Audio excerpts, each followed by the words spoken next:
साहित्य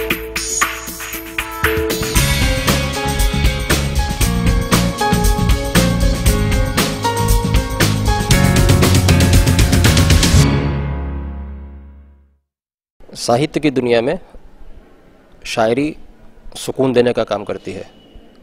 हास्य और व्यंग, इन दो मुद्दों पर अगर बात करें तो बहुत सारे लोग दोनों को अलग अलग होते हुए भी एक समझने लगे हैं, एक समझने की गलती करने लगे हैं।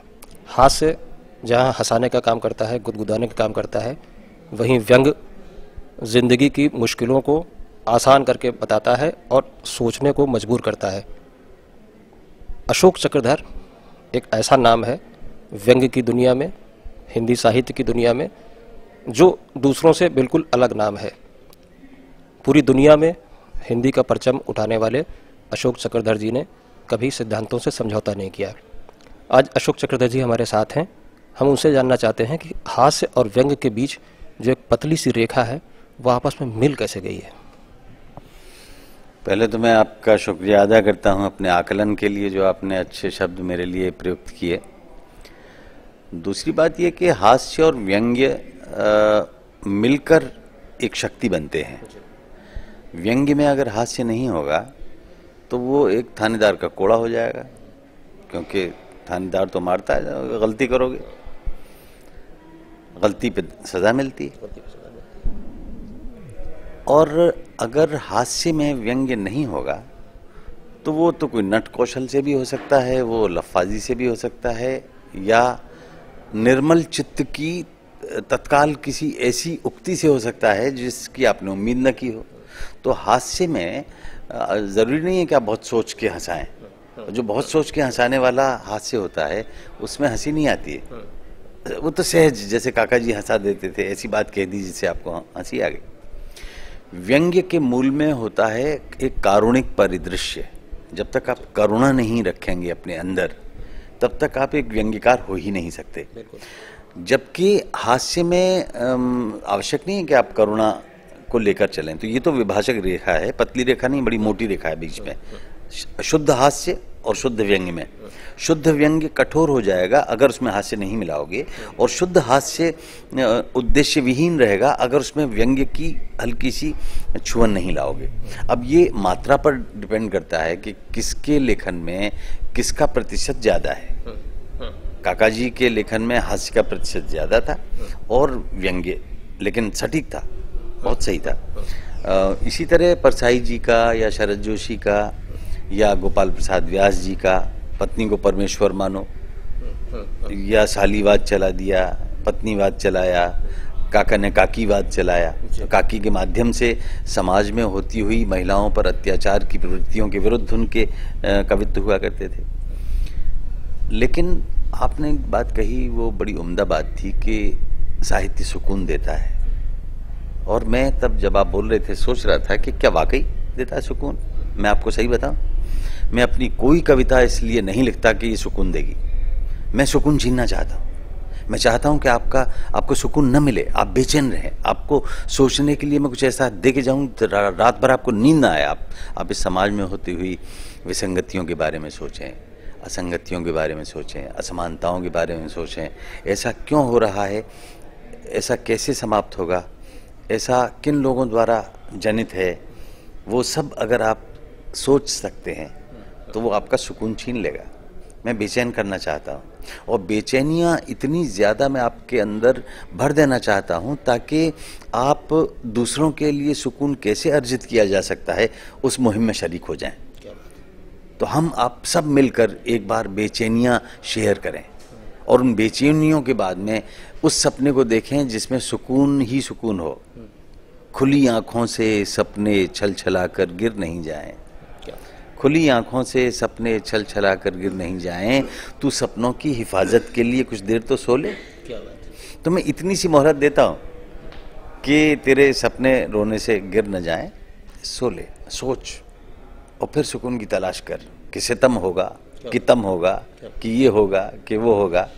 डराता है हमें क्यों कर, जो होना है अभी हो ले। सुकून ऐसे नहीं मिलेगा।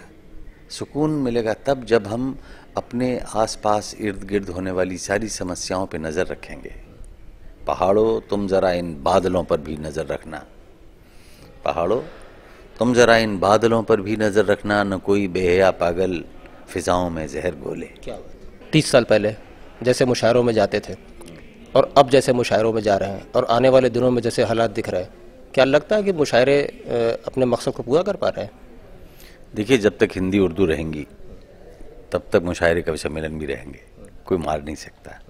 इनका रूप बदलता रहेगा, कभी ये मीडिया के इलेक्ट्रॉनिक माध्यम से आएंगे, कभी सोशल मीडिया के यूट्यूब के ज़रिए आएंगे, और कभी हॉल में होंगे, कभी मैदान में होंगे। लेकिन ऐसा नहीं है कि ये हमारी जो वाचिक परंपरा है, जो ओरल ट्रेडिशन ऑफ पोइट्री है, ये समाप्त हो जाएगी, ये नहीं समाप्त होगी, कतई समाप्त नहीं होगी। बहुत सारे लोग ये खतरा दिखाते हैं कि साहब अब कवि सम्मेलन मुशायरे मर जाएंगे। नहीं मरेंगे, ये मेरा दावा है, मैं मर जाऊंगा, ये नहीं मरेंगे। इसलिए नहीं मरेंगे क्योंकि हमारी कल्पना, हमारी बुद्धि, हमारे मकसद और हमारी भावनाएं जीवित रहेंगी, और ये जब मिल के सक्रिय होंगे तो कोई शेर कहा जाएगा, कोई छंद निकलेगा। अब छंद निकलेगा तो सुनास होगी, सुनास होगी तो सामयीन की तलाश होगी। एक कवि जब लिख लेता है तो उसके बड़ा जोर का दर्द होता है कि किसी को सुना दे भैया, तू दावत खा ले, तू चाय पी ले, आ बैठ, मेरा ये कलाम सुन ले। और निज कवित्व के ही लागननी को अपना लिखा हुआ किसे बुरा लगता है। इसलिए कविता के क्षेत्र में और साहित्य के क्षेत्र में ये तय करना कि कौन बड़ा है कौन छोटा, बड़ा मुश्किल काम है। सम्मेलन की हालत उतनी बेहतर नहीं है जितनी मुशायरों में शायरी की है। दूसरी बात ये कि मुशायरे में जो बड़े से बड़े शायर हजरात हैं, जिनको हम अदीब कहते हैं, बड़ा अदीब मानते हैं, वो आने से कोई गुरेज नहीं करते हैं। मुशायरे में शिरकत करते थे, कैफी आजमी साहब भी, सरदार जाफरी भी आते थे, और साहिर लुधियानवी भी आते थे, मजरूह साहब भी आते थे। लेकिन अगर हम अपने हिंदी के उसमें देखें तो क्या अज्ञे जी, सर्वेश्वर दयाल सक्सेना, श्रीकांत वर्मा, अशोक वाजपेयी, जो हमारे देश के बड़े कवि माने जाते हैं, वो आते हैं? नहीं आते। तो ये हिंदी का दुर्भाग्य है कि वहाँ आज़ादी से पहले तक तो बड़े बड़े कवि आते थे, जैसे निराला जी कवि सम्मेलन में जाते थे, महादेवी भी जाती थी, है ना। और ये जो बच्चन जी जाते थे, बच्चन जी कवि सम्मेलनों में कितना जाते थे? बच्चन जी ने बंद कर दिया सन 65 के बाद कवि सम्मेलनों में जाना। लेकिन मधुशाला ने तो कवि सम्मेलनों को पॉपुलर किया था। मधुशाला सुनाते थे तो साहब रात भर अकेले एक कवि को सुनने के लिए बैठे रहते थे। सन 33 के करीब उन्होंने लिखी थी मधुशाला, और क्या उसने तहलका मचा दिया था। उतने मुशायरे न होते होंगे जितने कवि सम्मेलन होते थे, है ना। तो वो धारा धीरे धीरे देशव्यापी हुई, जनसंचार के जितने माध्यम हैं उससे और फैली, विकसित हुई। ऐसा नहीं है कि जितने मुशायरे आज हो रहे हैं उतने 100 बरस पहले होते थे, नहीं होते थे। नशिस्तें होती थीं, क्षमादान सामने रख के एक एक शायर के पास आप सुनते थे। लेकिन अब तो ऐसा है ही नहीं कोई दिन जिस दिन कहीं ना कहीं भारतवर्ष में या इस भूमंडल पर मुशायरा कवि सम्मेलन न हो रहा हो। हर दिन, एक दिन में एक नहीं, एक दिन में अनेक, बहुत सारे। उसका उदाहरण मैं स्वयं हूँ, क्योंकि मेरे पास लगभग हर दिन के लिए निमंत्रण होता है, पर हर दिन तो मैं जा नहीं सकता। फिर मुझे तय करना होता है कि मेरे पास कितने काम हैं, कहाँ जाऊँ कहाँ न जाऊँ, जहाँ मोहब्बत मिले, प्यार मिले और पैसा भी मिले।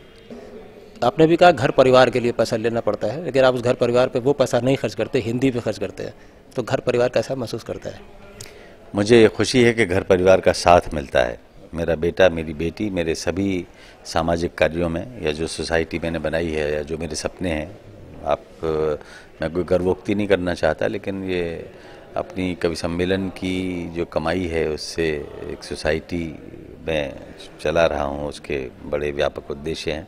इसके अलावा एक और मुझे जुनून मेरे मन मस्तिष्क पे सवार हुआ कि जब तक हम अपने आप को कंप्यूटर साक्षर नहीं बनाएंगे तब तक हम नौजवानों के साथ राब्ता कायम नहीं करके रह सकते। हमें अगर संप्रेषण और बातचीत अपने युवाओं के साथ बनाए रखनी है तो हमें कंप्यूटर लिटरेट होना पड़ेगा।